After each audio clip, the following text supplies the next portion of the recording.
The scream shattered the night, slicing through silence like a knife across brittle glass. My chest tightened as the echo lingered, refusing to fade, as though the house itself breathed with terror. I gripped the old photograph, fingers trembling at the sight of my younger self standing beside a woman I had never met. The paper reeked of damp earth, edges curled and darkened, as if it had been buried for decades. A whisper coiled into my ear, fragile yet venomous, and I froze. "You cannot hide," it hissed, as though the words had always been waiting. I stumbled backward, colliding with the wall, the frame rattling above my head, dust raining like ashes. My eyes darted toward the doorway, but no one was there. The air thickened, pressing against my ribs, forcing each breath into shallow gasps. A presence hovered, unseen but undeniable, gnawing at the edges of my sanity. Something in this house knew me, knew every secret I thought was buried, and it was not going to let me leave. The house groaned as if alive, wood straining beneath unseen weight. My steps were hesitant, each creak magnified in the silence. I whispered to myself, desperate for reason, but the air answered with cold indifference. A draft rushed past, sharp and icy, extinguishing the lone candle I carried. Darkness swallowed me whole, and my chest seized with panic. I fumbled for matches, my trembling fingers betraying me as the whisper returned. "You should not have come." I spun toward the sound, heart hammering against my ribs, but the hallway lay empty. My pulse throbbed in my ears, louder than any noise the house could make. I struck a match, the flame sputtering to life, illuminating the trembling veins on my hand. The walls seemed closer now, suffocating, lined with faded portraits whose eyes seemed to follow me. My throat tightened as I passed a painting where the figure appeared to smile faintly, though I knew it had not before. "It's watching," I whispered, breath unsteady. The flame quivered violently, though no wind moved. I quickened my pace, desperate to escape the stairs, but the hall stretched further than before, longer than it ever had been. I realized then the house was changing, bending itself around me. The flame died, leaving me adrift in shadow. My breath echoed louder than thought, raw and uneven. Fingers scraped against the wall until I touched cold brass, an old door handle. I clung to it like salvation, twisting desperately. The hinges shrieked, metal tearing against rust. I pushed forward into the unknown room, heart pulsing so violently it felt as though it might burst through my chest. The air inside was colder still, thick with the scent of mold and damp. The silence here was heavier, deeper, as though sound itself refused to exist within these walls. Inside, faint outlines emerged, broken furniture, torn drapes, shattered glass glittering faintly like stars scattered on the floor. I whispered, trying to calm the quake of my voice, but silence crushed my words. A sound stirred behind me, faint yet deliberate, like slow footsteps pressing against rotten wood. My stomach twisted, my breath caught in my throat. I spun, expecting emptiness, but shadows shifted, stretching as if they had formed. The house no longer felt like wood and stone. It breathed, watched, remembered, and it wanted me to remember too. Whatever secret it held was mine as well, bound in fear. The silence pressed against me until I could barely breathe, then came the whisper again, closer now, curling into my ear like smoke. My knees weakened, forcing me to clutch the wall for balance, as though the house wanted me on the ground. I turned slowly, heart pounding, and caught sight of the hallway behind me. It was no longer empty. A shadow stretched across the floor, darker than the night, moving though nothing cast it. My throat closed, words dying before they could escape. I thought of running, but my legs refused to obey. The air thickened, every breath a battle. Then came the sound, 3 slow knocks from the far end of the hall, heavy and deliberate, like someone demanding to be let inside. I whispered a prayer, but even that seemed swallowed whole. The knocks echoed again, louder, rattling the air until my chest vibrated with each strike. I staggered forward, my hands trembling as I raised the candle, its weak glow quivering wildly. The walls groaned, grooved wood splintering faintly as if straining under pressure. My stomach lurched as I saw the portrait nearest me tilt on its own, sliding askew. The painted eyes glared down, shimmering unnaturally in the dim light. "You shouldn't be here," the whisper hissed again, sharp and low. But now it felt as though it came from the painting itself. My pulse hammered, every beat drumming louder than the creaking wood beneath my feet. The candle sputtered and nearly died as a sudden gust of icy air rushed through the corridor. My skin prickled as the unseen draft curled around me, carrying the faint stench of rot. I tightened my grip on the candlestick, knuckles whitening, desperate to cling to its frail light. My steps echoed unnaturally, louder than they should have been, as though someone else was walking beside me. I turned sharply, heart racing, but no one was there. Then I heard it, breathing. Deep, slow, deliberate, inhaling and exhaling, as though standing inches behind my neck. My voice cracked as I whispered, begging the sound to stop, but the breathing only grew heavier. I stumbled forward into another chamber, its door yawning wide as though it had been waiting. My footsteps crunched over shattered glass, the sound sharp in the oppressive silence. The air here was colder, biting at my skin, clinging to me with dampness. I lifted the candle higher, revealing a series of broken chairs, their wooden frames bent unnaturally, as if twisted by unseen hands. Curtains swayed gently, despite the windows being closed tight, its fabric whispering against the wall. My throat tightened. It felt as though the room itself leaned toward me, hungry, alive. Something in the corner shifted, but the shadows kept it hidden. The shadows in the corner stirred again, swelling upward as though forming something vast and formless. My chest heaved, every instinct screaming for me to flee. But I couldn't move. The whisper returned, clearer now, layered with multiple voices, some high and shrill, others deep and guttural.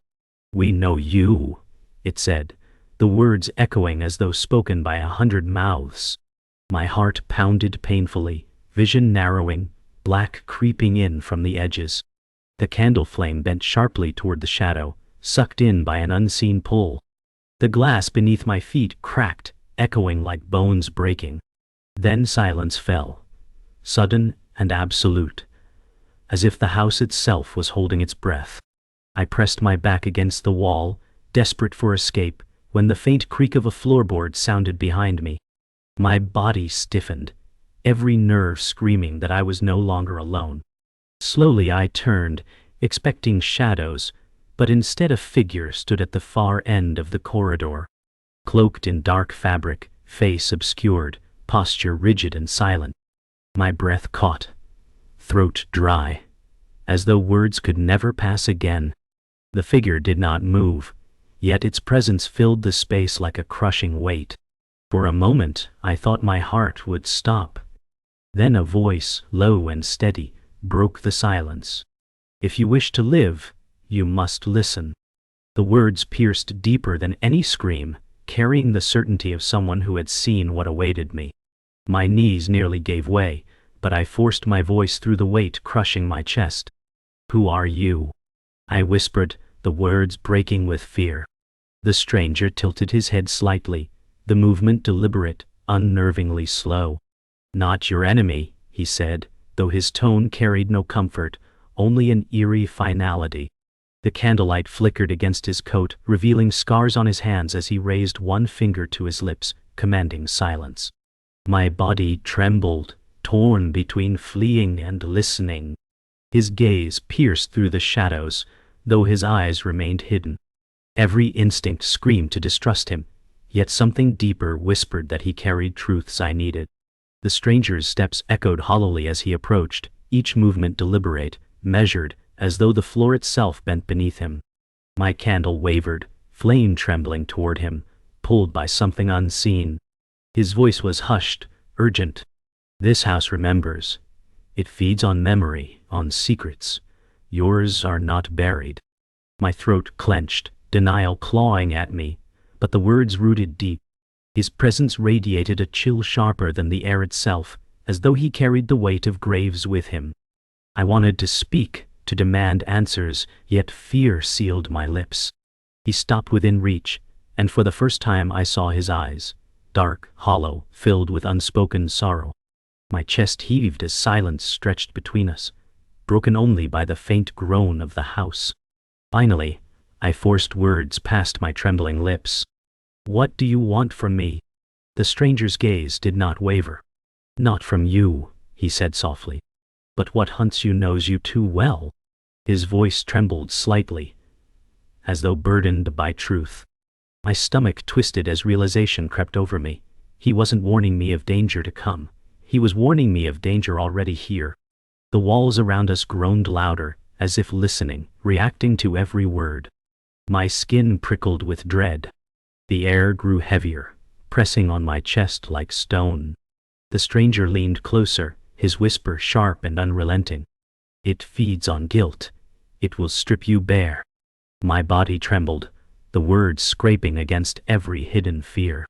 I stepped back, nearly dropping the candle, its wax dripping hot against my hand. His eyes burned with a pain I could not name, yet within them I saw something else, recognition.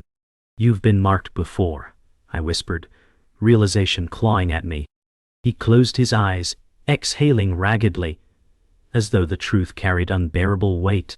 The walls shuddered again, dusk raining down, and the house seemed to exhale with us. The stranger's silence gnawed at me, yet his presence felt heavier than the shadows themselves.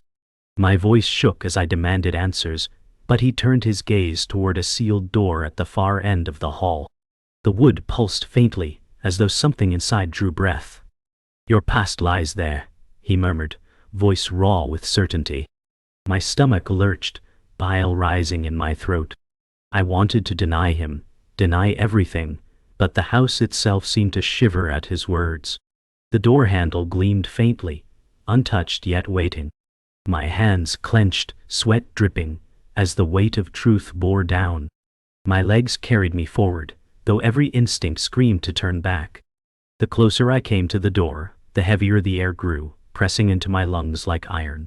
Each step echoed unnaturally, swallowed before fading. My hand hovered over the brass handle, its surface icy, though no draft stirred. The stranger's voice cut through the silence. "What waits inside will not forgive lies." My breath trembled. My reflection shimmered faintly across the tarnished metal, but the eyes staring back were not mine. They were hollow, lifeless, watching me with hunger. My fingers closed slowly, unable to resist. The handle turned with a groan, and the door creaked open, exhaling a stench of mildew and rot. The candle flickered violently as the dark swallowed its glow. Inside, a table sat draped in a rotting cloth, dust caked thick as ash. Upon it lay a stack of faded journals, their pages curled, ink bleeding into illegible swirls. My chest constricted, pulse hammering in my temples. As I reached for the first, the stranger's hand caught my wrist. His eyes bore into mine, hollow yet pleading. "Not all truths are meant to be touched," he whispered, voice hoarse with warning. My arm trembled under his grip, but I tore free, desperation outweighing fear. I flipped open the first journal, dust bursting upward in choking clouds. Words sprawled in frantic ink, names, dates, whispers of death, all circling a single phrase, repeated endlessly, "The Specter knows." My breath hitched as the ink shimmered wetly, though the book was decades old.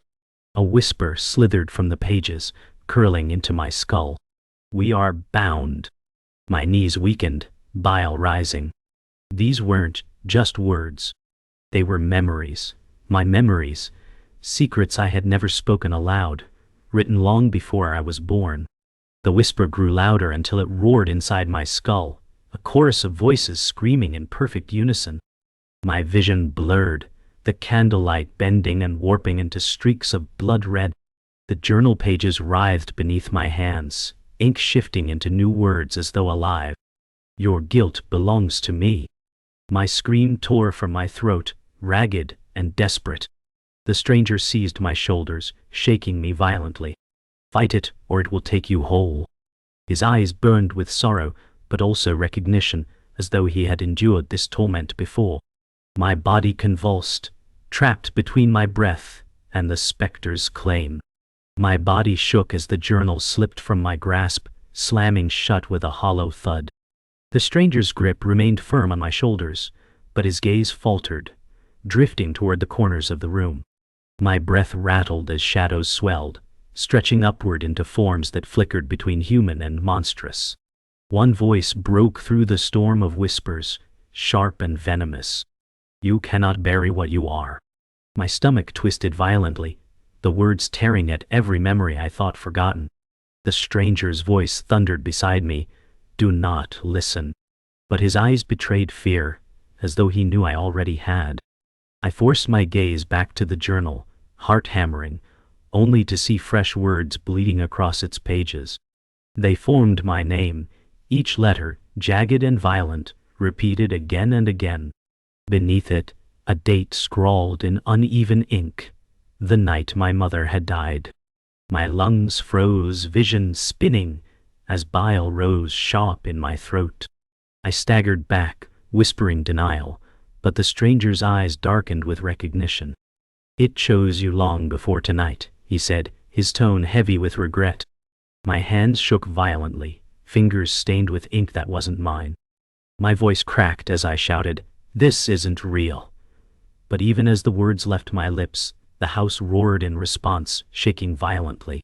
Dust rained from the ceiling, and broken glass scattered across the floor. The stranger's hand gripped mine, cold and strong. "It is real," he said, his voice steady despite the chaos. "It has always been real. You were never free of it."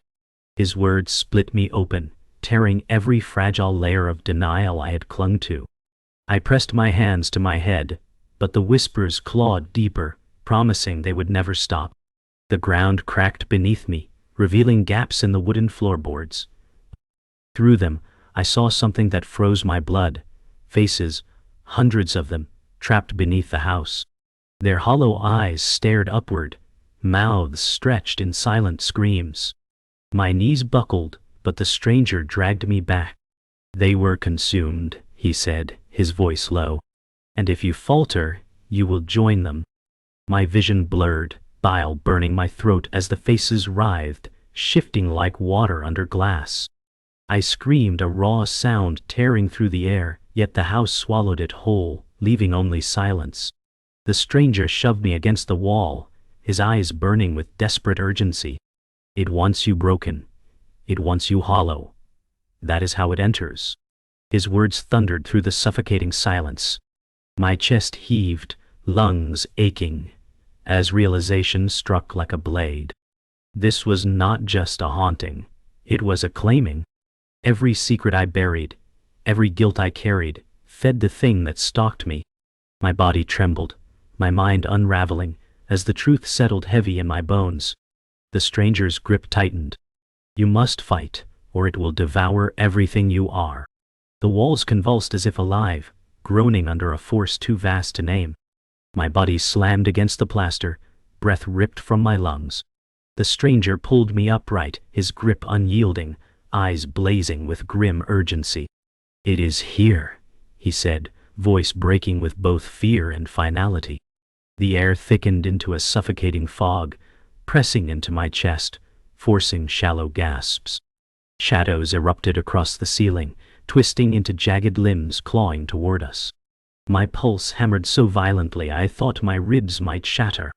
The specter's voice, layered and immense, thundered inside my skull. "You are mine." I staggered toward the center of the room, candlelight flickering wildly, every instinct screaming to flee. But the house bent inward, trapping me, forcing me to face what waited.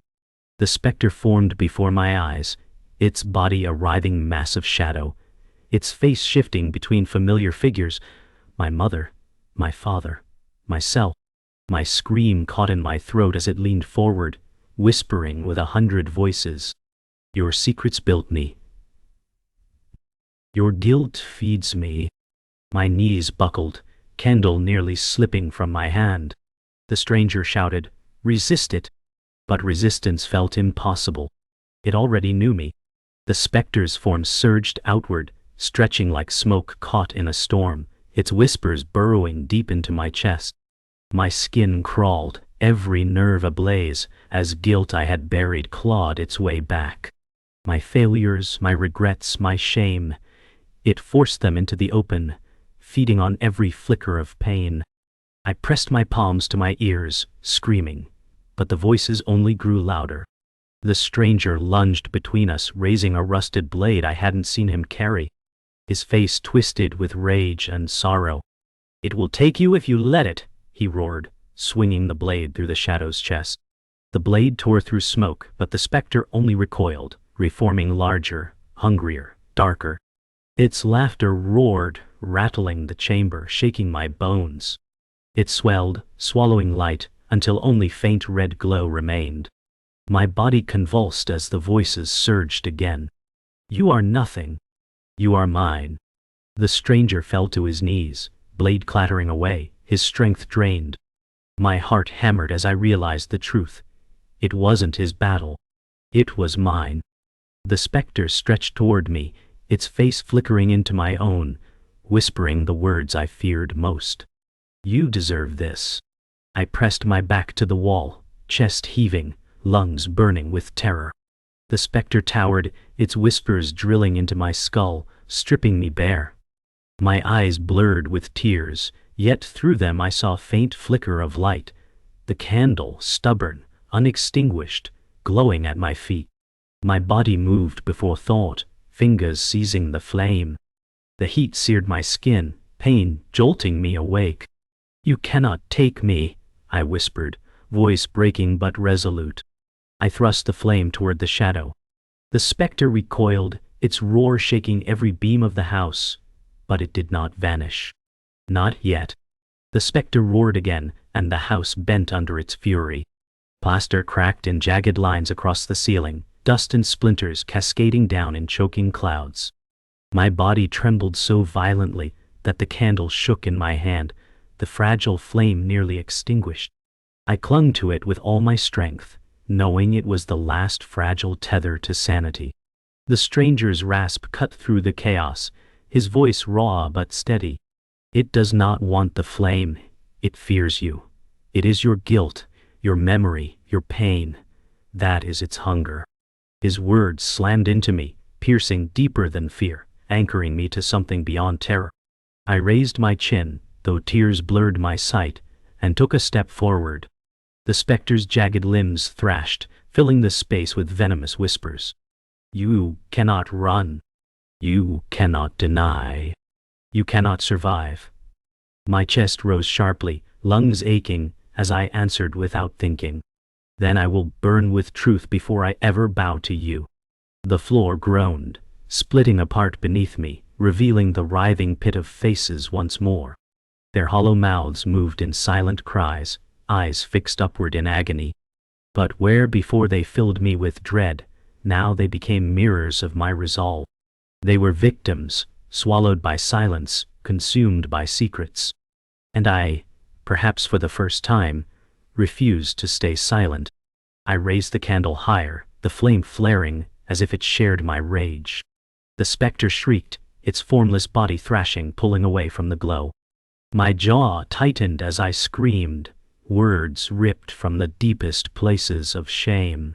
"I am guilty, but I am not yours. You will not take me." The house trembled violently, a deafening boom rolling through the beams, but the flame held strong.